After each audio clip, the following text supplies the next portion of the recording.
Deputies say Aaron Lopez used an object to kill 32-year-old Udi Hicks. Lopez was working with his co-worker moving scaffolding into a truck. But shortly after they were finished, something happened that led to the deadly confrontation. Hicks was a mother of 3. She was a hard worker with a great attitude, according to those who worked with her in the carpenter's apprenticeship program. He was a day laborer, he wasn't a union laborer. And in talking to the ironworker women about that incident, I asked them if they were ever afraid on the job other than the work that they actually do. And all of them resoundingly said yes.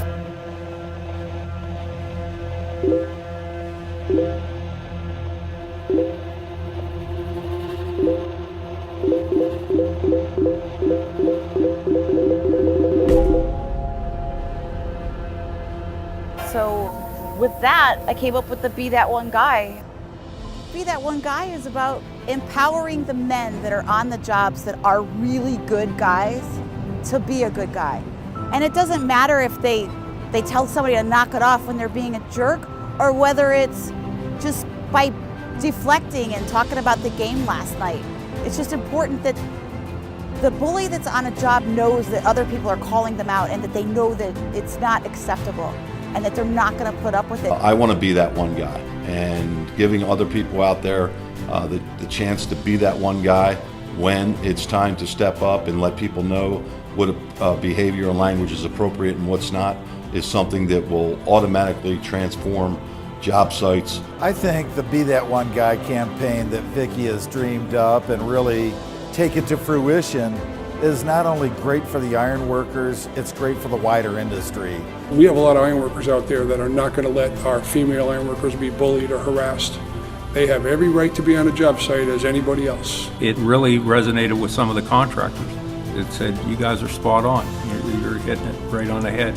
We don't have enough family members to keep putting people into the union for our jobs. Nepotism is not going to keep working because there's not enough people left. So we're going to have to start looking elsewhere. We have to start looking at the other 51% of the population that we've left out. Vicki is truly committed to ensuring that the labor movement is as diverse as the workers that the movement represents. It's a huge campaign for all of our crafts to get more women in, so that concise message has moved people to do things differently. I approached Vicki about coming to work for the ironworkers, and I came on bended knee, and I told her that the ironworkers were trying to address women employment issues from the perspective of a man. Bridget Booker stood up and said she had lost her baby by staying in the rod patch one day too long. She got home that night and she had a miscarriage.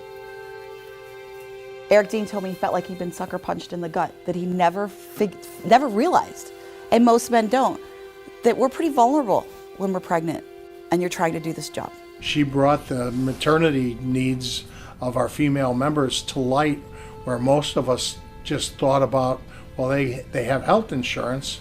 We never thought about the fact that they couldn't work through the terms of their pregnancy. Just shedding light on things that should have been obvious. For 6 months prior to giving birth, you will get up to $800 a week. Six months of that, and then 6 to 8 weeks after giving birth, depending on whether or not it was a C-section.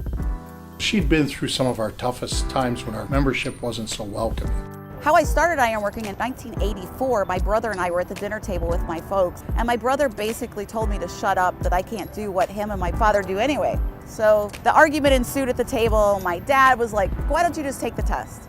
See how you do on the test. In March of 1985, the apprenticeship coordinator called me and told me they wanted me to go to work the next day at McCormick Place. And I asked if I could call him back. And I called my mother and I told her that they wanted me to go to work the next day. And my mom told me, you should do it. You want to be independent, you don't want to depend on a man for anything, this is the route.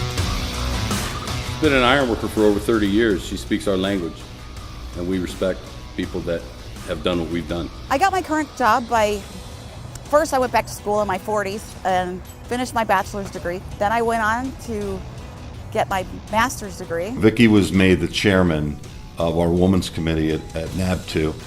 out of a pool of really dedicated, smart women. What I saw with OSHA was that they came back with a ruling that they were not going to do anything on workplace violence until after somebody was injured or killed. And they came back with it was an EEOC issue rather than being a safety and health issue, which seemed ridiculous to me. Her tenacious attitude has really brought her to where she is. Her commitment to the cause is uncomparable to anybody else I've ever seen. She digs in, she believes what she's saying, and she communicates it well enough that any fool can understand what she's saying. We need to continue to demonstrate to everyone, particularly people that haven't traditionally been in our industry, that it's a tremendous place for them to grow their dreams. We all know there's a shortage of construction workers across the nation, and Respectful Workplace is going to help us invite more people into the trades that we need desperately to get the work done. To see them be successful, it just gives me that much hope. Instead of just thinking that I'm getting into the construction business and it's a man's world, I see these strong women and I'm learning that it could be anybody's world. So that's kind of what we're trying to get across, is that by being that one guy, we can really change the tone of a construction site. We still want the culture of the ironworkers, we still want the good-natured ribbing, that sort of thing, but we want to take out the hostile, belittling, and that sort of harassment where you're actually feeling like it's hurting the safety on the job. And that's huge. We want everybody to go home safe.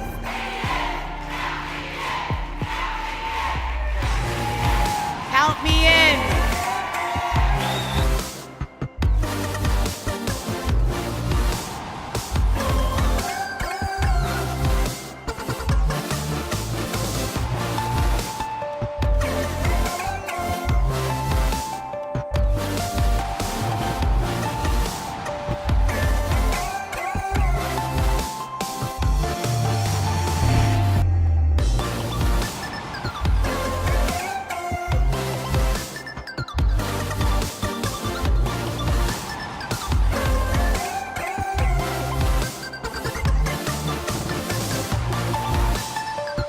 Vicki, on behalf of the entire Governing Board of Presidents of North America's Building Trade Unions, I want to offer mine and all of our congratulations on this prestigious award.